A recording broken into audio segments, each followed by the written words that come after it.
Her Cringe 클리닉에 오신 것을 환영합니다. 주 박사입니다. 저는 내면의 탐구와 영혼에 대한 깊은 애정을 가진 임상 심리학자입니다. 벌써 우리 클리닉이 시즌 3의 중간까지 왔어요. 그리고 시즌 3의 토픽은 벌써 눈치채셨을지 모르겠지만 빛나는 영혼입니다. 여러분은 혹시 제가 빛나는 영혼이라고 할 때 어떤 느낌이 드시나요? 제가 개인적으로 정의하는 빛나는 영혼이란 사회가 우리한테 바라는 것보다 훨씬 더 깊게 자기의 자신의 영혼을 통합해가는 사람입니다. 그리고 그런 사람들한테는 눈빛이 있어요. 특유의 반짝이는, 그래서 빛나는 영혼. 그래서 오늘은 융 심리학에서 온 인터그레이션, 우리의 영혼의 통합에 대한 이야기를 해보고 싶습니다.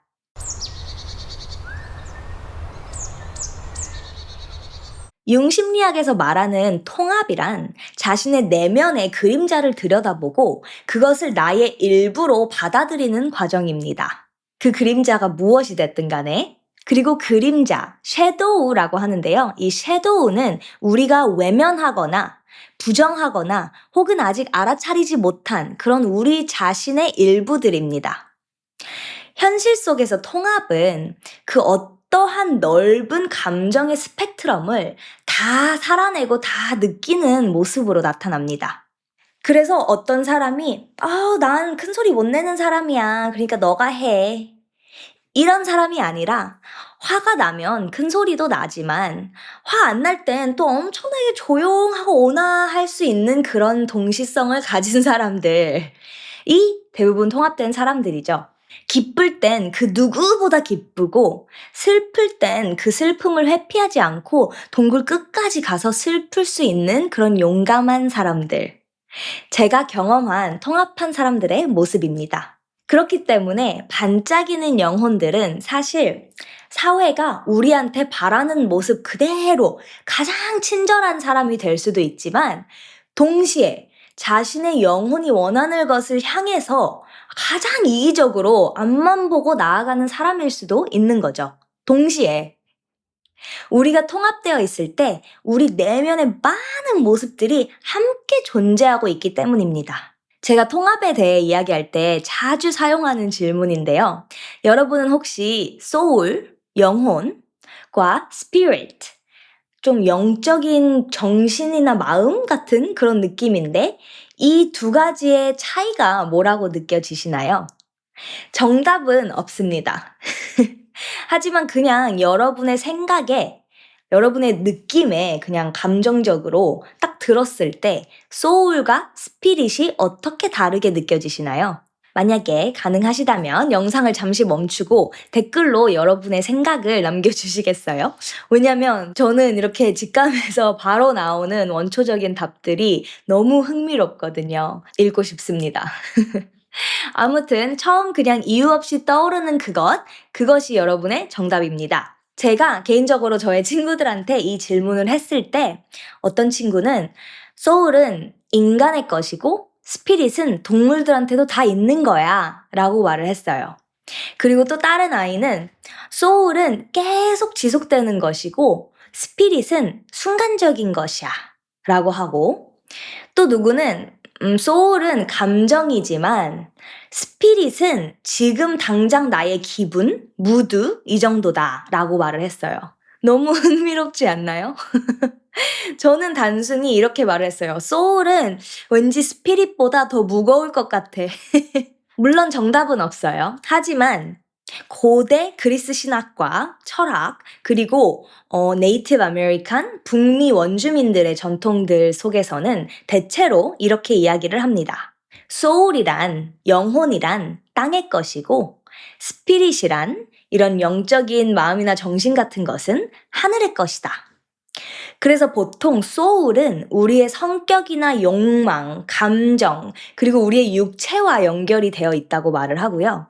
우리가 물리적 세계를 경험하는 데 있어서 가지고 있는 우리 내면의 삶, 혹은 우리 내면의 자아를 설명할 때 자주 사용하는 단어이고요. 반면에 스피릿은 신성한 의식, 자각, 그리고 지금 이 물리적 세계 말고 영원성, 이런 것들과 연결이 됩니다. 그리고 이것은 인간이 신 아니면 또 그 어떠한 인간보다 더 높은 에너지와 연결되는 부분으로 여겨집니다. 저에게 소울과 스피릿은 궁극적인 음과 양, 시바와 샥티, 아담과 이브, 아니마와 아니무스 같은 느낌이에요. 다시 본론으로 돌아가서 연결을 하자면 통합이 된다는 것은 이 영혼 안에 단단히 뿌리 내리면서도 동시에 영적으로 열려있는 균형의 상태를 말을 하는 거죠. 우리의 소울은 이 땅 위에서의 경험을 찾는 거지만 스피릿은 이 신성한 하늘에서 집을 짓고 나의 세계를 만들죠. 그래서 많은 빛나는 영혼들은 사실 어린 시절부터 이 스피릿, 이 영적인 이 정신과 마음 이런 것들을 쫓으며 살아갑니다. 본능적으로 더 높은 하늘로 올라가고 싶어 하고 우리의 영적인 정신과 연결되고 싶어 합니다. 그래서 우리는 상승을 이야기하고 더 잘하는 것이 그냥 몸에 배어 있고 더 노력해서 더 높은 곳으로 올라가고 싶어 하고 그리고 더 영적인 사람이 되기를 갈구합니다. 그래서 많은 분들이 어쩌면 종교적인 시기를 지나오기도 했을 거예요. 그리고 아주 높은 도덕적 기준을 세우고 살아가기도 합니다. 왜냐하면 영적인 무언가가 너무 중요하다는 사실, 이게 우리한테는 우리가 마치 설명을 못할 때에도 알고는 있어요. 감각적으로 그냥. 그래서 우리가 지금 이 물리적 세계에 살고 있지만 직감적으로 이것보다 더 큰 무언가가 존재한다는 걸 느끼고 알고 있죠. 직감하고 있어요. 그래서 종교나 영적인 수행 같은 것들을 통해서 이 나의 직감을 이해를 받고 위로를 받는 거죠. 의미를 찾고 학교나 교과서가 절대 주지 못하는 그런 방식으로 깨달음과 의미를 얻습니다. 그런데 어느 순간부터 이제 더 의식적으로 더 땅에 속한 통합의 과정이 우리의 삶 안으로 들어오기 시작합니다. 그래서 우리는 더 이상 하늘로 향해 올라가는 대신 영혼 안으로 가라앉고 싶어져요. 그래서 우리는 우리 몸 안에 뿌리 내리고 싶어집니다. 처음으로 위로 올라가는 대신 드디어 아래로 떨어지는 이 땅에 붙어있는 그런 법을 배우고 싶어 하죠. 더 나아지고 더 높아지기 위해서 성장하는 것 대신에 오히려 퇴행해서 우리의 내면 아이를 막 만나고 싶어 합니다. 그 아이와 이 바닥에서 뒹굴면서 자유로워지고 싶어요.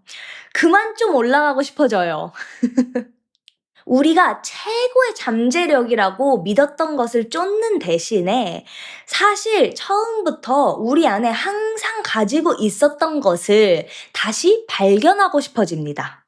왜냐면 그것은 원래 쫓아야 하는 것이 아니라 살아내고 이 몸으로 그리고 창조해야 하는 것이라는 것을 땅에서 우리는 배우기 시작하는 거죠. 우리 몸에서 그걸 배우기 시작합니다. 저는 개인적으로 캘리포니아에서 요가를 하다가 이 깨달음을 경험했어요. 너무 이렇게 아름다운 그런 공간에서 샤바샤나 성장 자세를 하고 있었는데 막 땅 아래에서 어떤 감정이 막 제 안으로 들어오는 느낌이었어요. 그래서 그 요가 매트랑 그 매트 아래에 있는 그 땅이 막 너무 단단하게 느껴지는 거예요. 그 어느 날보다도 더. 그래서 마치 저를 꽉 잡아주면서 붙잡아주면서 난 절대 깨지지 않으며 난 늘 여기서 너를 받쳐주고 있어. 그러니까 떨어져도 괜찮아. 라고 말하는 것 같았어요. 그래서 저는 내려놓는 법을, 떨어지는 법을 배워야 했고 이 땅이 저의 소울이 저를 받아주도록 허락해야 한 거죠. 스피릿만 쫓기보다는 이 일이 있기 전까지는 스피릿만 쫓은 거죠. 저는 이 우주에서 어떻게든 떠 있으려고 애쓰면서 인생을 이겨보려고 했어요. 제가 이 거대한 은하 속의 하나의 작은 행성인 거죠. 그래서 삶의 목표는 스스로 혼자 떠 있을 수 있는 만큼 충분한 움직임과 추진력을 만들어내야 하는 거라고 생각을 했어요. 막 끊임없이 회전하는 입자처럼 나도 그렇게 돼야 하는 줄 알았죠. 그래야만 살아낼 수 있다고 생각했어요. 계속 움직이면 언젠가는 자연스럽게 떠 있을 수 있을 거라고 믿고 그렇게 한 거죠. 우리 부모님도 제가 보기엔 그렇게 사셨거든요. 늘 일하셨고 언젠가는 저도 그거를 어떻게 하는 건지 알게 될 거라고 믿었어요. 항상 움직이는 것. 근데 제가 깨달은 건 제가 더 이상 애써서 막 떠 있으려고 하지 않을 때에도 이 땅은 저를 붙잡고 있다는 사실이었어요. 그래서 저는 땅으로 가라앉아야 했고 땅이 저를 받아주도록 허락을 해야 했어요. 어차피 땅에서 계속 움직여야 해요. 떠 있을 필요는 없는 거죠. 그래서 처음으로 제 영혼 안에 뿌리를 내리고 싶다라는 욕망이 생겼어요. 융심리학에서 남성 안에 있는 무의식적 여성성을 아니마라고 부르는데요. 이 단어는 라틴어로 영혼, soul을 뜻합니다. 그리고 여성 안에 있는 무의식적 남성성인 아니무스는 라틴어로 mind, 나의 마음, 정신, spirit 이런 것들을 뜻하죠. 그리고 저는 요즘 제 여성성이 제 영혼을 깨우고 저의 남성성이 저의 몸, 제 영혼을 담고 있는 그 그릇을 깨운다고 느끼고 있습니다. 제가 학부에서 종교학과 철학을 전공을 했어요. 오래전 일이지만. 그래서 종교적인 텍스트를 정말 흥미롭게 생각하고 읽는 거를 너무 좋아하는데요. 창세기, 제네시스라는 책에서 하나님이 이 세상을 만드는 장면이 나와요. 여러 가지 버전이 있는데 그 중 하나의 버전은 하나님이 세상을 만들고 아담을 만들고 그런 다음에 이브를 창조하시면서 이렇게 말씀하시죠. 내가 그를 위하여, 아담을 위하여 돕는 배필을 지으리라. 여기서 흥미로운 건 히브리어에서 이 돕는 배필이라는 단어가 창세기에 아주 자주 나오는데 하나님이 자기 자신을 묘사할 때에도 반복적으로 사용하는 단어예요. 그냥 제 생각이지만 이건 저는 하나님이 흙으로 아담을 만든 다음에 이 인간이라는 육체적 그릇 안에 더 많은 무언가가 필요하다고 생각을 하셔서 이불을 만든 것 같아요. 영혼을 넣어주신 거죠. 이 인간의 그릇 안에. 이 돕는 배필이라는 것은 몸한테는 음과 양 같은 거죠. 아담이 결코 이거 없이는 존재할 수 없는 도움.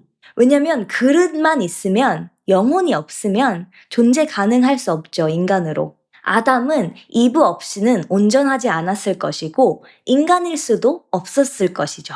그래서 음과 양, 아니마와 아니모스, 소울과 스피릿, 시바와 샹티. 저는 뭔가 예수님은 남자일지 몰라도 하나님은 뭔가 여자일 것 같아요. 저는 그저 종교, 철학, 심리 관심 있는 그런 사람입니다. 아무튼 만약 지금 여러분이 영혼의 통합의 기쁨과 고통을 지나고 있는 빛나는 영혼들이라면 이 말을 꼭 해드리고 싶습니다. 사회가 뭐라고 하던 당신의 영혼이 당신을 부르거나 아니면 당신의 영혼이 두려워하는 방향이 있다면 그쪽으로 가보세요. 한번 깊게 기울어져 보세요. 그쪽으로. 어쩌면 그 방향은 여러분이 익숙했던 방향과 여태까지 살아왔던 방향과 완전히 반대일 수도 있지만 그게 바로 통합인 거죠. 반대 방향까지도 나의 자신을 넓히는 것. 사회가 옳다고 말했던 방향과도 반대일 수 있어요. 그래서 주변 사람들이 한낱도 이해 안 해줄지도 몰라요. 하지만 통합은 균형은 언제나 이렇게 흔들림과 추락 이후에 찾아오는 거니까 진짜 균형이란 경직됨이 아니라 중심을 다시 찾아가면서 흔들릴 수 있는 여유를 허락하는 데에 있는 거잖아요. 그러니까 기울어져 보세요. 안 가본 그쪽으로, 무서운 그쪽으로. 예를 들어서 만약에 막 늘 아이디어만 가득한 사람이에요. 그러면 완벽하지 않더라도 그 아이디어들 중에 하나만 실제로 실행을 해보세요. 스피릿에서 소울로 좀 끌어당겨 오라는, 계속 생각만 하는 대신 서툴게 행동하고 기다리고 실패하고 이런 경험 자체가 지금 여러분의 영혼이 필요해 하는 걸 수도 있는 거죠. 반대로 몸이 막 망가질 정도로 맨날 일하고 정신이 무뎌질 정도로 달려만 온 사람이라면 잠시만 쉬어보세요. 그리고 뭐가 그렇게 무서운지 스스로한테 다정하게 물어봐 보세요. 왜 그렇게까지 달리고 있는지 편견 없이 그냥 궁금증을 가지고 한번 물어봐 주세요. 왜냐면 여러분이 욕망을 향해 뛰고 있는 건지 아니면 어떠한 두려움에서부터 도망치고 있는 건지 한번 확인해 볼 시간이 필요한 걸 수도 있으니까요. 우리가 불편한 것들, 싫은 것들, 나 아닌 것 같은 것들, 이런 것들을 부정하는 것보다는 세상의 모든 것들이 이 거대한 스펙트럼 위에 그냥 존재하고 있다는 사실을 받아들일 때 우리는 세상을 더 선명하게 볼 수 있게 됩니다. 그리고 우리가 우리 자신답게 살아가기 위해서 필요한 요소들을 찾아낼 수 있을 겁니다. 힘을 내시고 통합하세요. 이 메시지가 여러분들에게 꼭 필요한 순간에 와서 닿았기를 바랍니다. 저와 심리 역동 치료를 함께 하시고 싶으신 분들은 제 웹사이트를 확인해 주세요. 이번 주도 들어주셔서 감사합니다. 그리고 다음 주는 영어 에피소드가 나오고 2주 후에 한국어 에피소드가 또 나오니까 그때 봬요.